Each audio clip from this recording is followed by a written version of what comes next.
Each man must do his bit. Welcome to Public Interest. I'm here with David Arthur Granger. My name is Nicole Telford, and welcome to all the viewers across Guyana, regionally and internationally. Mr. Granger, a warm welcome to you. Thank you for having me on your program, Nicole. It has been 12 days since the Ppp was sworn into office. From day one, we saw them unleash a firing squad on the public servants. What are your thoughts on this issue? My first thought is to ask what are the priorities of this new administration. They seem to be focusing more on persecution rather than explaining their policies. They have had over 5 months, maybe you can say 18 months, to prepare because they thought they would win, and I expected that they would be making preparations. You thought they would have appointed a Minister of Finance. You thought they would have explained to the public how they intend to develop the country. You thought they would have put forward some development plan, which I did on the 1st of January this year, the Decade of Development. But instead, they're persecuting civil servants, public servants, hard-working people. This will have a lot of implications for the development of this Guyana, this country of ours. First of all, at the personal level, you'll have mothers and fathers going home to their households, going home to their children, saying, I don't have a job. We're in the middle of a pandemic. People are without work. People are wondering, where the next meal would come from. Are you sending people home? This is crazy. It's a crazy policy. So my first thought is that rather than paying attention to the development of this country, rather than laying out a plan for this new administration, they are instead going after ordinary wage earners. These are not big shots. These are ordinary people who have families. So there are going to be social consequences, there are personal consequences, there are going to be household consequences. That's the first problem. The second problem is Guyana is not a country that is rich in human resources. We have always lost our intelligent people, what I call a brain drain, to the Caribbean, to North America and other countries. The worst thing an administration could do is drive talented, skilled, qualified, professional people out of the public service.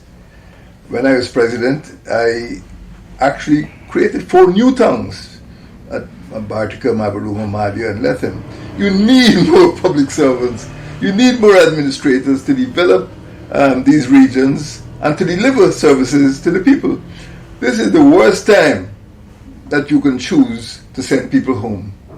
And there's also, Nicole, there's also, I would say, an ethical problem, or maybe even a legal problem.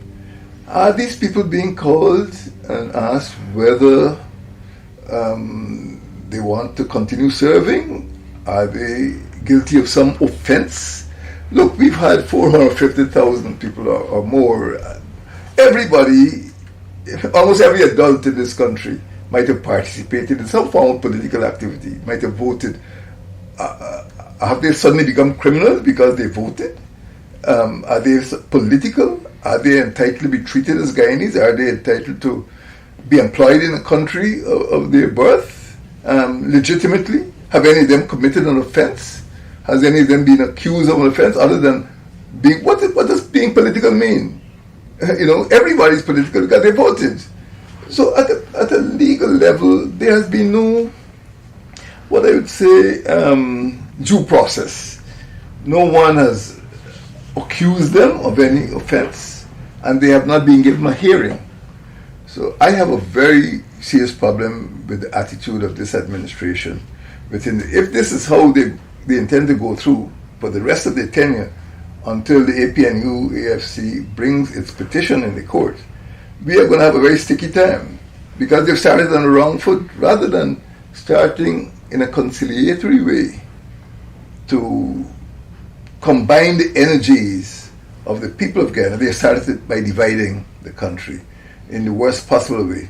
So at the national level, there are going to be very serious repercussions because in a flash, many ministries, many agencies, commissions and boards will be deprived of qualified people. there'll be no continuity in which there's a smooth flow of administration from one administration, one government to the next. Instead, there'll be disruption. People have already become fearful. Will I have a job next week? They're waiting on a letter. They don't know if they'll have a job in September, October, or whenever. So my thoughts are that, this PPP administration has started on the wrong foot, and they are doing great damage to the country, to public administration. And look, I'm not a boastful person, but the first thing I did when I got into office was to call the senior public servants together and assure them of their tenure of office, because I wanted continuity. I went up the St. John Road to the Public Service Training Division. I called all the senior public servants to the Arthur Chung Conference Center. I set up the Bertram Collins College of Public Service, because the public service is so important to the development of this country. And the first thing the PPP does is smash the public service. There's no fear and loathing in the public service. People are worried, people are uncertain about their future. Given that you've mentioned that the PPPC campaigned on creating 50,000 jobs, as soon as they arrived in office, they started dismantling that, which they already said that they will create 50,000 jobs. How do you respond to that? Well, it looks as if they're removing 50,000 jobs to me. To start with, I have spoken to people all over this country. Have you actually seen a copy of the PPP manifesto? No, nobody's seen it. I don't know where this manifesto is. They say they're opening the sugar factories. I don't know if this is true. It's fake news. They're the ones who closed down Diamond. They're the ones who closed down Lusignan. Even the unions are asking when are they going to open the sugar plantations again. They promised to reopen all the plantations that were closed. So when it comes to these 50,000 jobs, this is going to be marvelous. You've started by removing people, hard-working people at various levels from their jobs, and you cannot go on the street and recruit talented people who've been working for the last 5, 10, 15 years, graduates, qualified people. It's fake. I dare them to explain to the Guyanese public, I dare them to show the Guyanese public a manifesto identifying the places where these 50,000 jobs will come from. Are they going to be university graduates? Are they going to be technical institute graduates? Are they going to be secondary school graduates? I am not convinced that they know what they're doing. They've come into this administration with blood in their eyes. All they're looking for is revenge. It's vendetta. They're not about to embark on orderly administration and provide security and confidence among the public servants of this country. There are going to be very, very serious problems for the PPP if they continue the way they've been going on for the last 12 days. Mr. Granger, how do you see this impacting the youths, given PPPC's track record? As I said, we are in the middle of a pandemic. Many young people are unable to go to work. Some have been working from home. And this is bad news. This is bad news for them. They're going to ask themselves, would I want to work in this type of government that is so reckless, so careless about the adults who are already working there? Is this a place that will give me security? Is this a place in which I can serve with confidence? Is this a place that welcomes talented young people? The answer would be no. I think young people will be afraid to work with the government, knowing that their jobs are always on the line. They may go to work one day and see the gates closed. That's happened in the office of the president. They may get an envelope next morning saying, your service is no longer required. So the PPP has made a terrible mistake, and they've sent the wrong message to young people who are looking to serve the government of Guyana or to serve in any public capacity. Life is very uncertain under the PPP. And I don't want to personalize the issue, but I was in the same position. I saw myself as a professional military officer. I was trained in Britain in 1966, a long time ago. And in 1992, October, when the PPP got in office, I was as I said, a professional military officer. I lived in Kampala, Ghana. And as soon as they settled down, they called me and said, my services are no longer required. I must clear my office. I applied to University of Ghana, and they said, "Oh, my application on file." I was teaching at University of Ghana before. The moment the PPP got in, they put my application on file. I've never been able to get a job. I can teach at a foreign university. I've never been able to get a job at the University of Ghana under the PPP.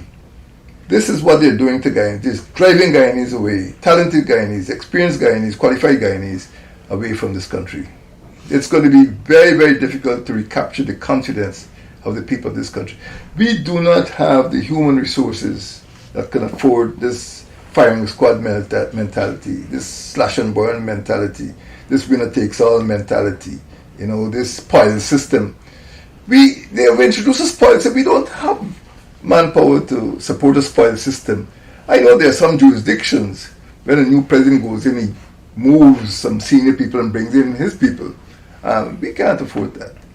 When I got to the Ministry of the Presidency, what they call now the Office of the President, if you go there, you'd still see staff that I met there. I saw them greeting President Ali. I never touched them. I never asked a single public servant who he or she voted for. I said, all I wanted you to be is unbribable and professional. That is how public service is run. It is not run with threats and persecution. So the PPP is going to face a lot of problems, from the APNU, AFC, and from the public service union and other public servants who are offended by this insultive behavior that they've embarked on. You mentioned fear, and we spoke about the youths. Could you explain the fear a bit with regards to, for example, the police force, the discipline services, and all the other organizations, which we know what had obtained under the Ppp C, under the former administration, where they killed or lynched 1,400 Guyanese.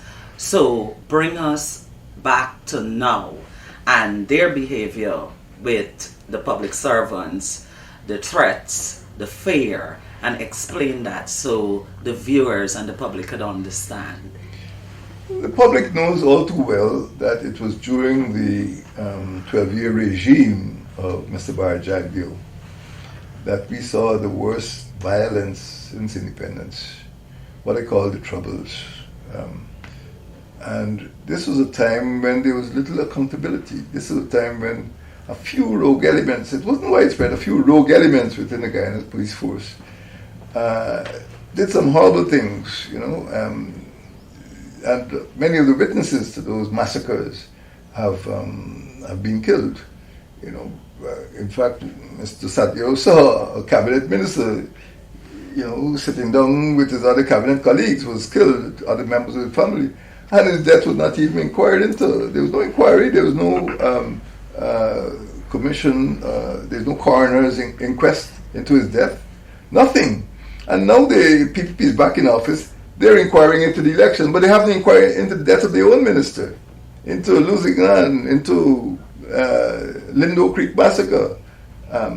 So it is very difficult to believe that they're serious. And quite frankly, I don't know that young people, even those who were born